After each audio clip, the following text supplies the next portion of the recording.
190 বছর এই দেশ চালাইলেন। চালাবার পরে যখন উল্টা পাল্টা যখন মানে মুসলমানের বিরুদ্ধে যখন ষড়যন্ত্র শুরু করলেন, তখনই আবার মুসলমানদের ভিতরে আলেম ওলামারা বিভিন্ন দিকে ব্রিটিশ বিরোধী আন্দোলন শুরু করলেন। যেমন বাংলাদেশে ছিলেন আপনার হাজী শরীয়তুল্লাহ, নাম শুনছেন আপনারা? বাদশাহ মিয়া, দাদন মিয়া, দুদা মিয়া, মনে আছে আপনার? বাহাদুরপুরের পীর। আর যেমন জনপুরের শাহ কেরামত আলী জনপুরি রহমতুল্লাহ আলাইহি, পীর শহীদ আহমেদ বেগরবি রহমতুল্লাহ আলাইহি, যিনি ব্রিটিশ বিরুদ্ধে আন্দোলন করতে যাইয়া বালাকোটের ময়দানে শহীদ হয়ে গেলেন। ভাই আমার, ওই সময় ব্রিটিশরা কি করলেন? হিন্দুদেরকে বললেন, আপনারা আমাদের সঙ্গে থাকেন, আপনাদেরকে বড় বড় চাকরি দেওয়া হবে, আর মুসলমানদেরকে কোলঠাসা করে রাখা হবে। এই জন্য দেখা যায় নাইবের কাছারিতে যত নাইব ছিল সব ছিল হিন্দু। ছিল কি? আর পেদা ছিল মুসলমান। ধৈর্য লই যায় কথা বল না ভাই আমার। ওই ব্রিটিশের খেলায় হিন্দুদের পাওয়ার বেড়ে গেল। ঠিক এমন সময় একটা মানে সরল মাঝি ছিল। ওই লোকটার মানে হিন্দুটার নাম ছিল সরল মাঝি। ওই সরল মাঝির ছোট্ট একটা ছেলে ছিল।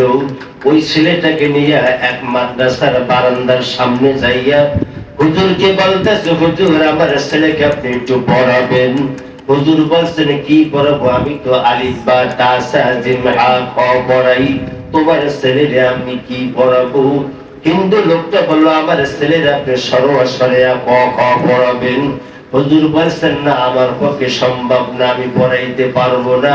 ওই ব্রিটিশের ঠেলায় ওই হিন্দু লোকটা বলছেন, হয় পড়াবেন, না হইলে গাছটি গোল করবেন। এরকম আছে দিয়ে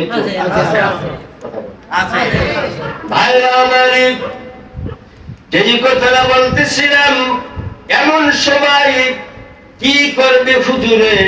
বললেন, ঠিক আছে আমি আপনার ছেলেকে পড়াবো। কিন্তু বাজার যখন হুজুর পড়ানো শুরু করতো, তখন পরিণত বিসমিল্লাহির রাহমানির রাহিম, বলেন বিসমিল্লাহির রাহমানির রাহিম।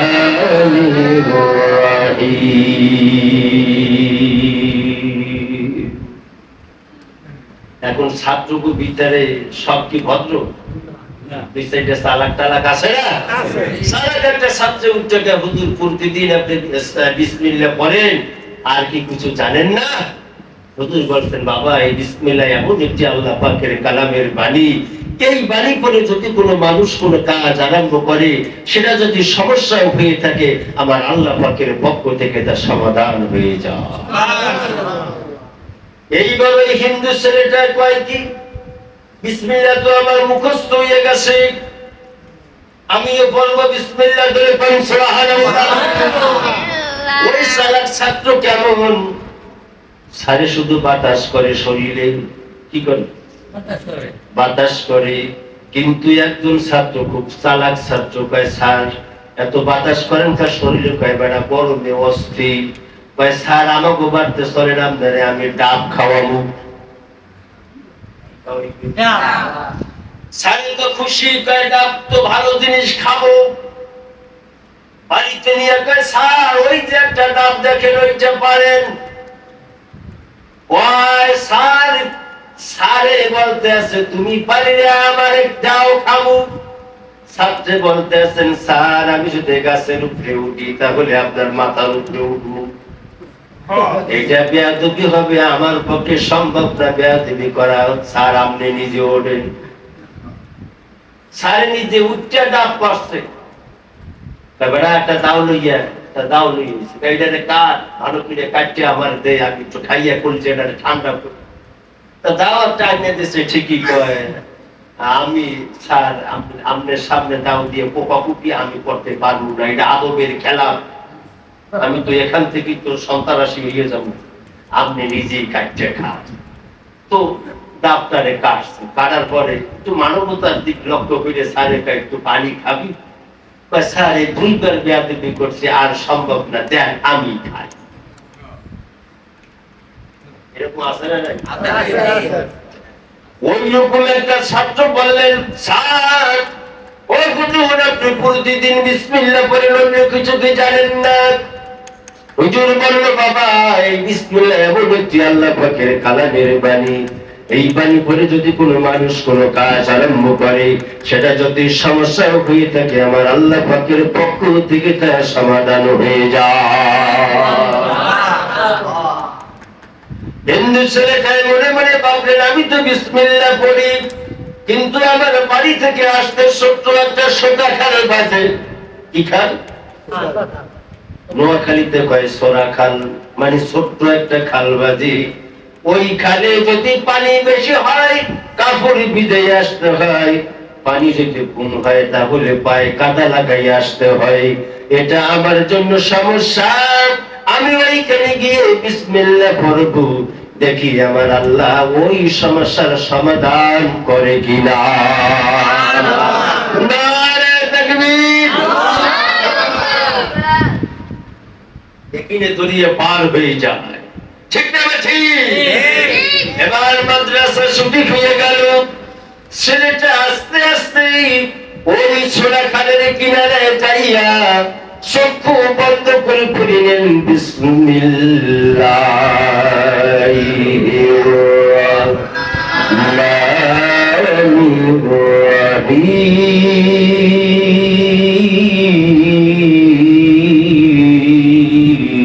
রহিম। আল্লাহ। খাল আর খাল রইল না, আমার আল্লাহর কুদরতে ভূমিতে পরিপূর্ণ। জোরে জোরে পান সুবহান। কি আমার আল্লাহ পারেন না? পারেন না? মহাসমুদ্র সরপুরিয়া বাধা বলো হলো, এগুলি সব এগুলি কি? মহাসমুদ্র সরপুরিয়া বাধা বলো হলো, এরই মাঝে সুন্দর গাছকে লাগাইয়া দিল, আর দিল গোলপাতা গাছ, কোথায় নাই রে ফাঁক, কোথা থেকে আল্লাহ এনে দিল এই বরগুনা লক্ষ লক্ষ মানুষের ঝাড়। কথা ঠিক কিনা? 250 কোটি বনি আদম বাস করে সালাওয়াঙ্গে, হাতের লেখা মুখের চেহারা মিশে না কারো সঙ্গে, আর মিশে না গলার আওয়াজ, বুড়ির আঙ্গুলের টিপ। চিন্তা করে দেখেন আল্লাহর প্রমাণ গুলি ঠিক কিনা? ভাইরা আমার, এইবার যখন মানে খালটা যখন ভূমি হয়ে গেল, এখন এই সিঁড়িটার জমানে বিসমিল্লাহ থাকবে না যাইবে? কদম ফেলায় বিসমিল্লাহির রহমানির রহিম, খানা খাইতে বসে বিসমিল্লাহির রহমানির রহিম, পানির গ্লাস হাতে নেয় বিসমিল্লাহির রহমানির রহিম, সকল কাজের শুরুতে পড়ে বিসমিল্লাহির রহমানির রহিম। লা ইলাহা ইল্লাল্লাহ,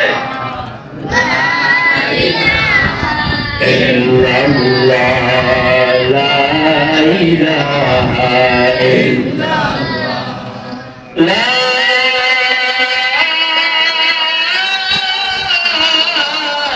ইলাহা ইল্লাল্লাহ মুহাম্মাদুর। এইটা ফলো করলেন, ওই হিন্দু ছেলেটার মা ফলো করলেন। বাবা তুমি কি বলো বারবার, কি বলো বারবার, কি বলো? সঙ্গে সঙ্গে হুজুরে বলছে, বাবা যত বড় বিপদে বড় মিথ্যা কথা বলবে না। কোন কথা? মিথ্যা কথা বলবে না। সঙ্গে সঙ্গে ছেলেটা ইমানের স্পিরিটে বলল, মা আমি বারবার বিসমিল্লাহ পড়ি। কি করি? বিসমিল্লাহ। কেন তুমি বিসমিল্লাহ পড়ো? এইটা তো মুসলমানের ধর্ম গ্রন্থের শুরুতে পড়ে, তুমি কেন পড়ো? ছেলেটার মধ্যে মার ভিতরে তর্ক, এমন সময় ওই ছেলেটার আব্বা সরল মাঝি চলে আসলেন। সরল মাঝি বললেন, ব্যাপার কি, ছেলেটার সঙ্গে এভাবে দুর্ব্যবহার করো কেন? সঙ্গে সঙ্গে সরল মাঝির স্ত্রী বললেন, তুমি কি জানো তোমার ছেলে কোন জায়গায় পড়তে দিয়েছো? এই ছেলেটা বারবার করে বিসমিল্লাহির রহমানির রহিম, লা ইলাহা ইল্লাল্লাহ, লা ইলাহা ইল্লাল্লাহ, লা لا إله إلا الله محمد رسول الله। কি বলে? এইবার সরল মাঝি বলতে আছেন, ছেলেটার সঙ্গে দুর্ব্যবহার করো না।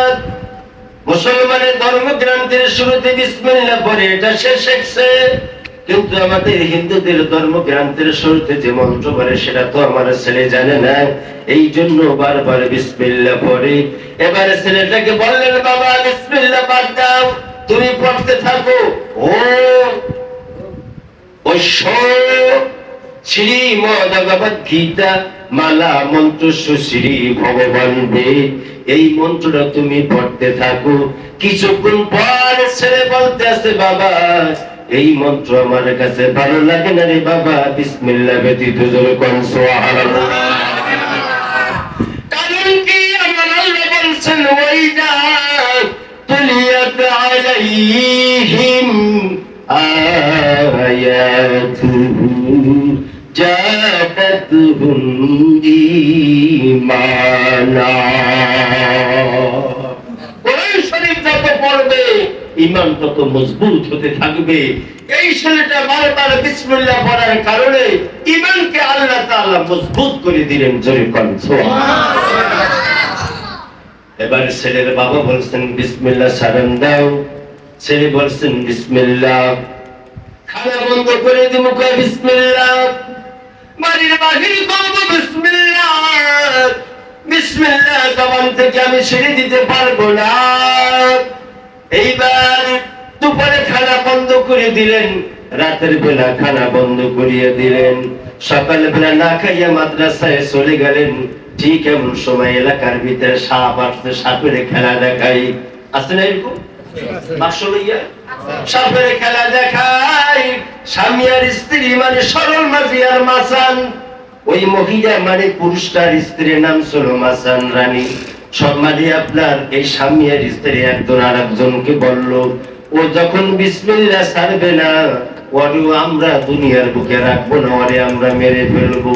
সন্তান জন্ম দেওয়া সহজ, কিন্তু পিটাইয়া মারলে মামলা হবে, যেই মামলার কারণে আমাদের ফাঁসি হয়ে যাইতে পারে। এই জন্য তাকে আমরা কৌশল করে মারবো, আমরা সাপ কেরাই করে রাখবো। কি করবো? সাপ কেরাই করে রাখবো। সাপুরিয়ার কাছে গেলেন, ও ভাই সাপ বিক্রি করবেন? বলে হ্যাঁ বিক্রি করবো। ও ভাই কামড় কয়টা দিলে মানুষ মরে? কয় একটা দিলেই তো মানুষ মরে যায়। সাপ মানে সাপ আমরা কেরাই করে রাখলাম, টাকা যা হয় দিয়ে দিলাম, সন্ধ্যার পরে সাপ নিয়ে যাইও, টাকা টোকা ফেরত দেওয়া লাগবে না। সাপুরিয়ায় সাপ বিক্রি করলেন। কোথায় রাখবেন? হাড়ির ভিতরে।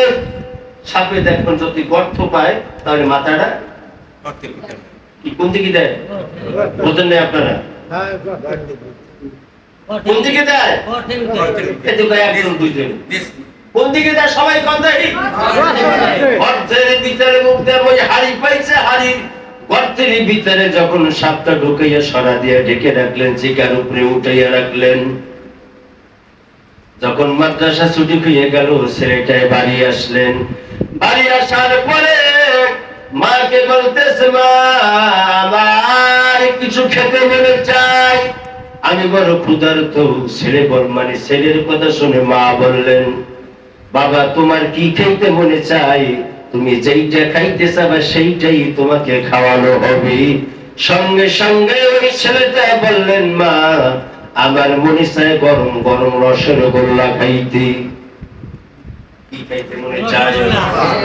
গরম গরম রসগোল্লা খাইতে মনে চায়। তাহলে বাবা চিন্তা নাই, কথা কথিত তোমার আব্বা বরগুনার বাজার থেকে বড় বড় রসগোল্লা গুলা নিয়ে হাড়ির ভিতরে রেখে দিয়েছে।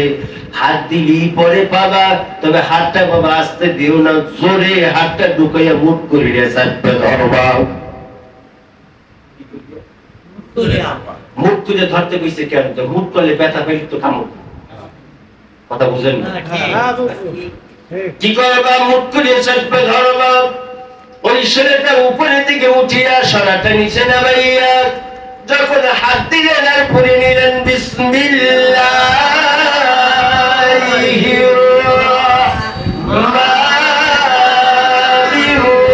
রহিম।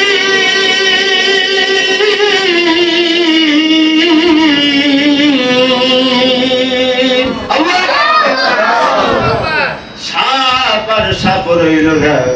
আমার আল্লাহর কুদরতে গরম গরম রসের গোল্লা, জোরে কোন সুবহানাল্লাহ। এইবারে মিষ্টি হাতের মধ্যে পাইয়ে দিকে মারি সাড়ে ওদিক দিয়ে সাটিয়ে আস্তে আস্তে নিচের দিকে নামে। আল্লাহু আকবার। মা বাবা অবাক হয়ে গেলেন। রেখেছিলাম সাপ কামড় দিয়ে তারে শেষ করিয়া দেবে, কিন্তু কামড় দিল না, বরং তিনি মিষ্টি নিয়ে নিচের দিকে নামে। কারণটা কি? ছেলেটাকে ডাক দিয়ে বলতেছে, বাবা রেখেছিলাম সাপ তোমার কামড় মেরে শেষ করে দেবে, কিন্তু এভাবে মিষ্টি পাইলে কোথায়? ওই ছেলেটা বলল, বাবা এই বিসমিল্লাহর কারণে তুমি আমাকে মারতে চাইছো, বাড়ির বাইরে হতে বলছো, খানা বন্ধ করে দিয়েছো, আমি সব ছেড়েছি, কিন্তু বিসমিল্লাহ আমি আমার জবান থেকে ছেড়ে দিতে পারি না। আমি যখন বিসমিল্লাহ মনে করিয়া হাড়ির ভিতরে হাত দিলাম, আমার আল্লাহর কুদরতে ওই সাপকে আল্লাহ মিষ্টিতে পরিপূর্ণ করে দিয়েছে। এইবার স্বামীর স্ত্রী একজন আর একজনকে বলল, জীবনে দুর্গা পূজা দেখলাম, এরপরে কালী পূজা দেখলাম, এরপরে সরস্বতী পূজা দেখলাম, শীতলা দেখলাম, গঙ্গা দেখলাম, জগদ্ধাত্রী পূজা দেখলাম, 12 মাসে 13টা পূজা দেখলাম, কোনদিন কোন এরকম কোন কারামত ঘটলো না। যেই কারামত ঘটে গেল বিসমিল্লাহর ভিতরে, জোরে বলেন সুবহানাল্লাহ। এইবারে ছেলে বললেন, মা বাবা তোমরা কি আমাকে মারবা না? বিসমিল্লাহ আমার মতো তোমরাও মেনে নিবে। আল্লাহু আকবার। সঙ্গে সঙ্গে ওই মার বাবা ডাক দিয়ে বলছেন, আয় বাবাই আমরাও তোমার সঙ্গে স্বীকৃতি দিলাম। বিসমিল্লাহির